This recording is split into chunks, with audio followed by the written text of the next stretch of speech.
this bitch is crazy. What sperm donor do you know that goes and gets matching pajamas with the mother and the baby? So this is not a hate Hannah train. I just don't like her. I wish that I could be on somebody's family plan. If you want to pay my phone bill, let me know. And those is not his kids for real. Like, they his kids, but they not really his kids, but they his kids, but not really. But they his kids, but not really. I want to say bullying, but what you trying to, like, force me to get you flowers? He looks good. I still think it's diabolical that she quit her job to be on the show. Let them know that everything big. Nail done, hair done, everything big. And my NY. Hi guys, it's Precious Bria. Welcome to my channel. Today I am going to be doing a review on Love is Blind Season 7, Episodes 7, 8, and 9. So to start off, we're going to just get Monica and Stefan out the way. Before I get into this review, I want to make it very clear, I do not like Monica. Being that I don't like Monica, I'm sure that my review on the situation is going to be biased. So I'm telling you guys this right now. I also want to say, it's not that I don't like Monica because I think she's a horrible person, because I don't. I think that she could possibly be a good representation of a black woman, but does she identify as black? Like, I don't know. Her being willing to be called a mutt, but then even when she spoke about the black side, she was like, no, I'm Indian. I don't know. And that's probably what rubbed me off, but we won't get into that today.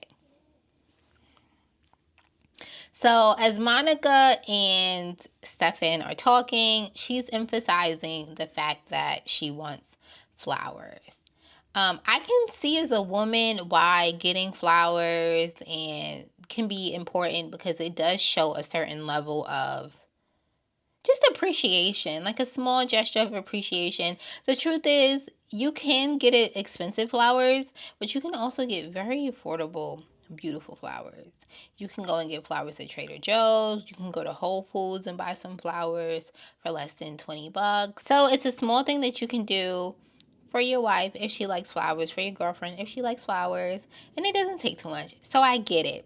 But I also didn't like how she approached getting those flowers. Say it once. If he does it, then he does it. If you say it once and he doesn't do it and you want to repeat it again, I'll give you that. But don't say, I really want flowers, and emphasis on flowers and flowers. Because then it's kind of like, are you like, I don't want to say bullying, but what you trying to like force me to get you flowers? Girl, relax. And I don't like that. I didn't like it. And then they get into a conversation about love languages, and she says one of her love languages is gifts. And he goes, well, the last love language of mine is going to be gifts. He thinks that the other things are more important. This is also a really strong disconnect. As a woman, if it's important for you to receive gifts and it's something that just a man doesn't want to do, then the truth is it's not going to happen. And there's going to be some type of lack within the relationship. And so disconnect number one. Disconnect number two is their financial level. When he said something about, oh, because I'm not going to get you a Kate Spade bag, meaning he thought that Kate Spade was high end. Now, if you think Kate Spade is high end, then fine. It's all about perspective. But the truth is, when you look at luxury bags, I don't even think Kate Spade would be considered a luxury bag, to be quite honest. And so she starts talking about Saint Laurent. And don't get me wrong, I have my favorite bag is a YSL bag. My favorite perfume is a YSL perfume. But I also know that if I started to interact with a guy who doesn't find the importance in buying those luxury goods or those high-end accessories or purchases, then that's going to be a disconnect. It's also going to reflect finances, right? How they spend their money. Now, I'm sure that Stefan spends his money somehow. He doesn't really look like he doesn't care about anything. He seems to still put himself together well. Granted, he may be trying a little bit harder for the show. But finances are the number one cause for divorce, or at least top 3, but I think it's number 1. And so if they are financially not on the same page and they don't have the same list or a similar list of like needs and wants when it comes to finances, that's also going to be a big disconnect. Also keeping in mind the fact that based off of what we've been told about them, he still could, because blue collar jobs can make a lot. Blue collar careers can make a lot of money. But based off of his history, I don't remember what either one of them does. She possibly could be making a lot more money than him. So that's another thing. And by this time, I feel like Stefan has planted a seed. I feel like he's planted a seed. I think that he was already over her. I think he was super over her when they were watching the fireworks. And I don't know, did I already go over the fireworks already? Well, when they were watching the fireworks and he was having a conversation with Garrett and she wanted him to abruptly stop his conversation to go and watch the fireworks, which I get why she would want that, but I also can see how it would be rude for him to stop in the middle of his conversation to go and watch fireworks because that's what you want. It just gave very much so inconsiderate on her part, because it's like, yes, that was an intimate moment, but at the same time, I mean, and this may be, again, my experience, you know, I don't really see fireworks as like some super spectacular thing. So I'm just like, to me, it wasn't really that deep. If it's like your first or second time watching the fireworks, then maybe. But I mean, it wasn't that serious. And I feel like he's walking on eggshells with her. Who wants to be in a relationship with somebody and you can't even be yourself? He can't say anything. He can't. And the crazy thing is, the stuff that we saw him say, and I also want to be mindful that we don't know these people. I may have seen an hour of them on my television screen. This is highly edited. I know that I can myself, I can record a video and say something and I can edit around what I said and make it sound completely different. I know that the producers are doing the same thing, right? And they are purposefully making them seem a certain way because that's just the storyline that they want to go with. I get that, but at the same time, some of the stuff that she says just shows her personality. If you don't give them certain stuff, then they can't use certain stuff, and she's giving it to them willingly. And this is not even like a one-on-one. She's not even like being shady in a one-on-one. She's being shady to his face, so it's giving, this is your real personality. That's what it's giving. And I feel like Stefan picked up on that it's not going to be a match. And I think from that point, even when he had that conversation with Taylor, he was kind of like, yeah, because once the show goes live, you know, women are going to be in my DMs and it's going to be, I'm going to be tempted. I feel like that was him saying, even though I think he's smart enough to know, like, if he wanted to not say that, then he couldn't have, and it could have been completely different. I think he strategically said that, and he was planting the seed that either when that time comes, I'm not going to be able to handle myself because I've never had this type of attention before, or it's just like I don't really want to be in a situation anyway, so I'm saying what I need to say because I know that Monica wants to put on this big perfect front, and so this is my escape plan. And that's what it's giving, because even, okay, I'm about to skip ahead, but yeah, I didn't like that. I didn't like her trying to force him again to do what she wants him to do and be how she wants him to be, and that's the reason why she's single. She's not single because she's this great, amazing woman. She's single because she wants to be in control, and most men don't want to be controlled in that type of way. Not all men, maybe some men, but men typically, when I say typically, what I mean is in general, typically, or in general, Men want to feel as if they're in control, even if they're really not in control, because we all know that most of the time women, the wives, are really running the show. But they want to at least feel like they're in control. And her just trying to dictate everything that he does, I just thought that was disgusting. I honestly thought it was disgusting. And it's just giving, like, you think that you're his mother. Like, you think that you could tell him what to do and then he's just going to do it. Like, you say jump and he says how high. Even before in the previous episodes when they were having a conversation and she's like, gosh, like, I can't get a word in. He wasn't talking for that long. Granted, again, it could have been chopped up. It could have been clipped. And so I don't know how long he was truly talking. But from what we saw on the television screen, what I saw on the television screen, he wasn't talking for that long. And so when she said what she said, I was like, what? But I already disliked her by that point. So again, I could be biased. Oh, and I wrote verbatim in my notes, Monica is a monster, because I do believe she's a fucking monster. Who do you think you are, trying to control somebody and trying to force him to say and act how you want him to act? Like, are you kidding me? That's so disgusting. And when he said what he said about the Instagram or girls reaching out and wanting to, like, suck his words, I was like, damn, did he come on a show for clout? And then I looked at him at that very moment. I was like, damn, he is kind of cute. And this whole time, I really thought that Stefan was not cute. I don't know where this sudden cuteness came from, but Stefan looks good.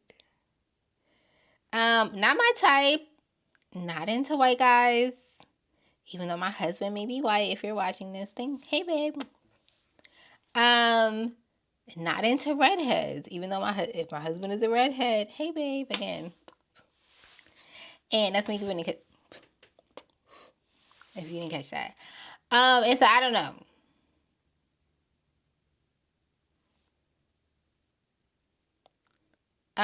But apparently they have good sex.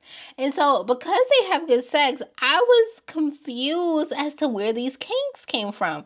Now, what I will say is it has been known that sometimes if men see you in a certain light, when it comes to sexual acts, there's just certain things that they won't do with you because they're like, oh, she's a wife and I wouldn't do that to my wife. And that's disgusting. So maybe that's where he was coming from. Does it make it right? No, he was absolutely wrong. How did she find the messages? I don't know. Again, I think it was strategic. I think he was over it.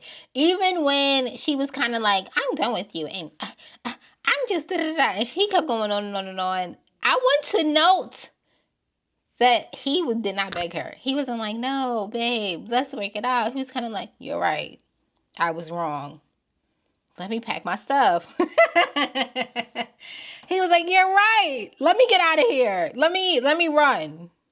Because he was going to be miserable with that girl. He or lady or woman, he was going to be so miserable. And I am just so happy that he got out while he could. Because he was going to be miserable. Because she is a monster. And I don't think she's a monster in every aspect of her life. But I think when it comes to men, she eats them up. And again, I don't know what she identifies as, but she presents as a black woman. So that's what we're going to run with. As a black woman, we have to be, and yes, I said we, very careful of this, right? We have to be very careful of this because we've been labeled the angry black women. And so when you come in and you're making all of these commands and making all these demands and you're trying to be the big boss and, tell everybody what to do, you have to remember that you're a woman and you have to remember to be in your feminine. And this is not me to go into that. I don't want to go into all of the relationship talk because it's not that. But I want her to be with a man where she doesn't feel like she has to go into it and be the big boss. There's a way to go about things where you can be assertive and not come off as aggressive. Now, do I think she was necessarily aggressive? That's not necessarily what I'm trying to say, but it's just, well, maybe, because how she was saying certain stuff, I was just like, this is not okay immediately. And you can say things in demand, right, what you're saying, and command the room without coming off as Like, who the fuck is she talking to? If y'all get what I'm saying. So, anyway, they broke up. I think he's happy. I think that there will be girls in his DM. And I think he got his dick sucked. I do. Moving on. We can move on to Taylor and Garrett. So I liked how both Taylor and Garrett were very supportive of Monica during her time of need. I think that she was hurt by it. I think she thought that he was going to put up with her shit and stay there. So, she was distraught when he was just kind of like, okay, well, let me go. Exit stage left. And I think they're a decent relationship. I think that they're a decent couple. I don't agree with Garrett moving to California.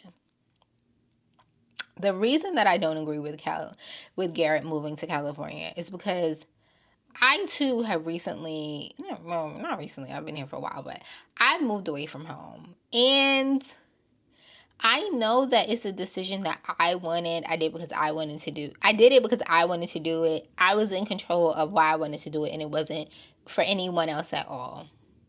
And I can't imagine it being for someone else, and then you still have to go through that grieving process of missing home, because you will miss home. Because every single state is different. Cities are even different. So towns are even different.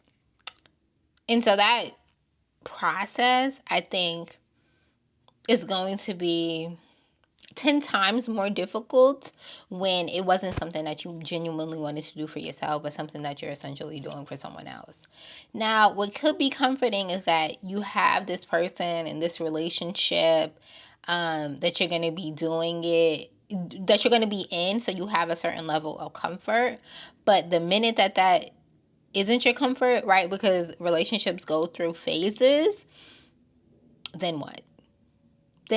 When you don't have that relationship to lean on, then what? When you realize, damn, I'm out here and I'm by myself.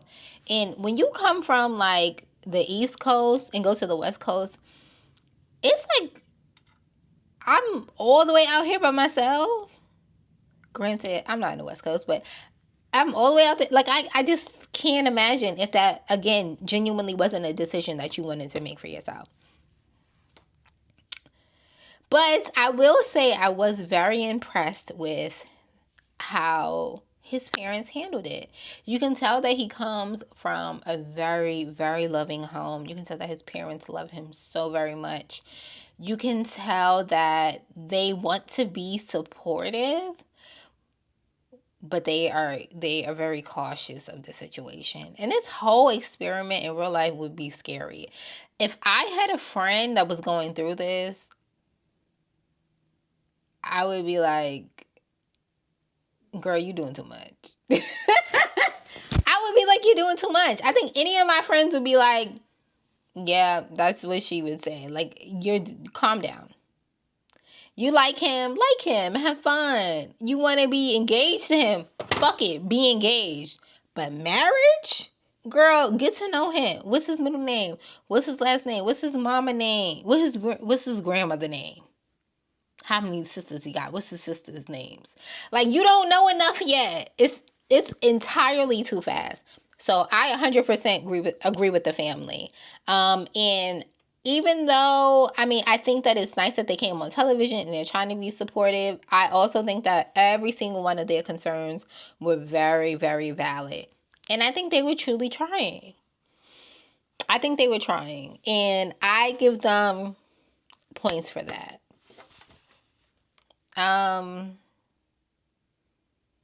And also, I think that is so cute that he's open to move.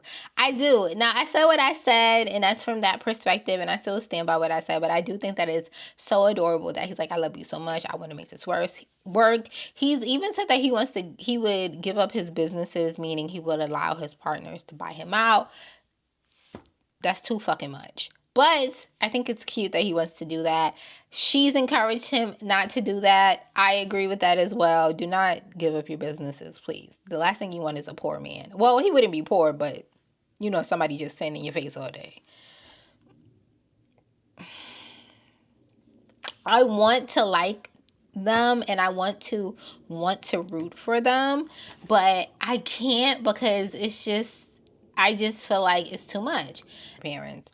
We also learned that her dad does not want to be on the television show, that they do want to meet Garrett, but they just don't feel comfortable with being on television. And it also makes me think that they just don't agree with the process as well. They also want to be supportive, but again, they just don't agree with how fast things are moving. And I 100% understand that. I mean, in real life, like, we're watching this from the perspective of television and entertainment, but this is their real life. And in real life, marriage is a huge deal. Like, it's not something that you take lightly. So if this was someone that I loved, I would 100% be like, you're doing too much. And I would take my, I would take my ass on television and I'll be like, you doing too fucking much. Like, what is this? Like, you in love and that's cute and all, but relax. But that's just me. Okay. And let's move into Marissa and Rams. I love how Marissa and Rams are not afraid to talk about politics. But I also feel that it's very important because her beliefs have changed so much over the years. And you can tell that she's genuine with that, with how she explains it. I didn't like how the producers, like that initial conversation that they had at the table, I didn't like the way they edited it. I feel like they had a great conversation and I felt like he was very understanding. I think that she got an opportunity to express herself. At some moments she may have felt a little judged, although I feel like he was being honest, she was being honest. They were both coming from their truths, and I think it was a great conversation. And I think he still loves her nonetheless. But I think that these are conversations that they need to have because politics are very important. And I also like that she was honest about the fact that, and he held her accountable. She was honest about the fact that she didn't really understand what she was signing up for. Because she would say things like, oh, because when you get over there, you're doing certain things. And he's like, yeah, like, I get it. Like, you're seeing things and maybe you're doing things that you didn't really initially think about, but you signed up for it. And the truth is, when you sign up for something, you should know what you're signing up for. If I sign a contract today, it would be my responsibility to look through that contract to get an understanding of what my responsibilities are supposed to be, what the expectation is, and then, decide if this is something that I want to do or not. And from her perspective, the truth is a lot of people do sign up when they're young. When they're speaking to these recruiters, they're selling you a dream. And then we move on to Marissa and Rams meeting Marissa's friends. And immediately they get into the military again. Now, my vibe was that her friends are MAGA friends. Like, because one of the friends was like, I'm for the military, which is nothing wrong with being for the military, but just how she said it and how they was looking at him as he was answering the questions. And you could tell that he was a little bit nervous. I was just like, y'all need to calm down. If she's so adamant about having someone that aligns with her values in the military, then she should go find someone that's in the, she should continue to date those type of men. Clearly, that's not what she was looking for, because if it was, then that's who she would have married one of them, because that's who she dated before. And to ask the question, if she returns into the military, even though she said that this is something that she would never do, would you leave her? And then being shocked when he's like, yes, like, this is a strong boundary for me. I don't align with that at all. Being like, even if you're in love, I am not ever going to be an advocate for staying with someone just for the sake of saying that you're staying with someone. What do I mean by that? You do not put yourself in a situation where you're absolutely, completely miserable just to say, I have somebody at home. That's not fair to you, and it's not fair for that person. You let that situation go. And something as serious as the military, when you're in the military, when you're not even dating, when you're married to someone that's in the military, that's very serious. Okay, and then moving on to the interaction that they had with Marissa's family. I don't like Marissa's mother. I like Marissa. I like Rams. The sisters. Everybody else that was there was cool. Her mom was being a complete bitch, and it was no need for that. I don't know where they from, but she sound like a Spanish New York type of girl. And you can tell that she's been hurt so many times that she's at a place in her life where she can't believe in love. And I get that, right? If that's where you are, then that's fine. But I don't appreciate, or I didn't like the fact that she came in and it felt like she immediately doubted the situation. Again, keeping in mind that I know that this is fast and blah, blah, blah, blah, blah. But at the end of the day, the reason why I commended Garrett's family and why I commended Taylor's family is because they are allowing these very grown people, because these are not little kids, they're in their 30s, to make their own decisions. These are not children. If they want to do something wild and crazy, as a family member, as a close friend, as somebody who cares and loves about that person, sure, be like, I think this is a lie. Maybe y'all should slow down. Maybe y'all should get to know each other. That's okay to say, but you don't come in and try and dictate a grown person's life. That's not what you do, and that's absolutely 100% not okay. And she was just everything she was just saying, in my opinion, was just too much. It's not that you have to be super polite when you say everything. It's nothing wrong with being direct and stuff. But just her whole energy was just, it was disgusting. Her whole energy was disgusting. And I so appreciated that Marissa was like, I'm going to make my own decisions. Because if Marissa didn't have that backbone, you could tell that she would be like trying to run over her whole life. They did also speak about prenups. I said this before. I am a fan of prenups. You come in, whatever you came in with is what you leave with. Is that always realistic? No, because you may gain assets over the course of the marriage or whatever.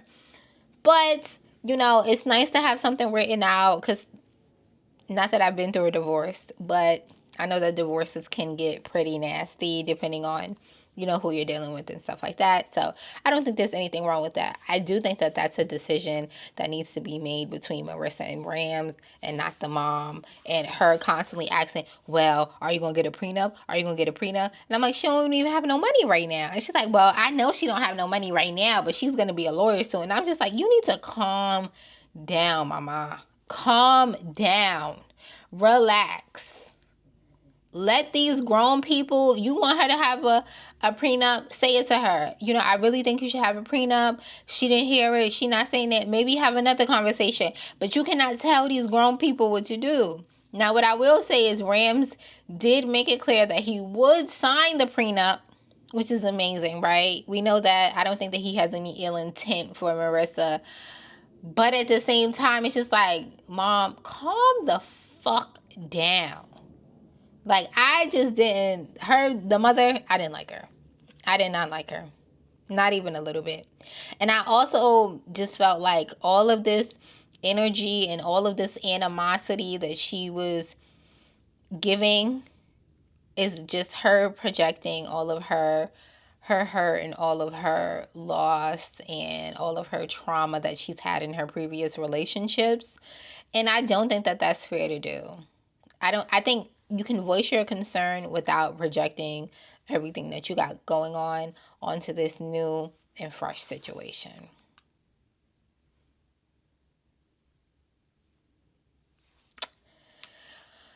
But we'll see. Ironically, I really do think, so I want to make it clear if I didn't say already, I do think that Garrett and Taylor will get married. I do think that Hannah and Nick, that's a lie. I do think that Marissa and Rams will get married. And then we know that Monica and Stefan broke up already. Thank God, because they wasn't going to make it anyway.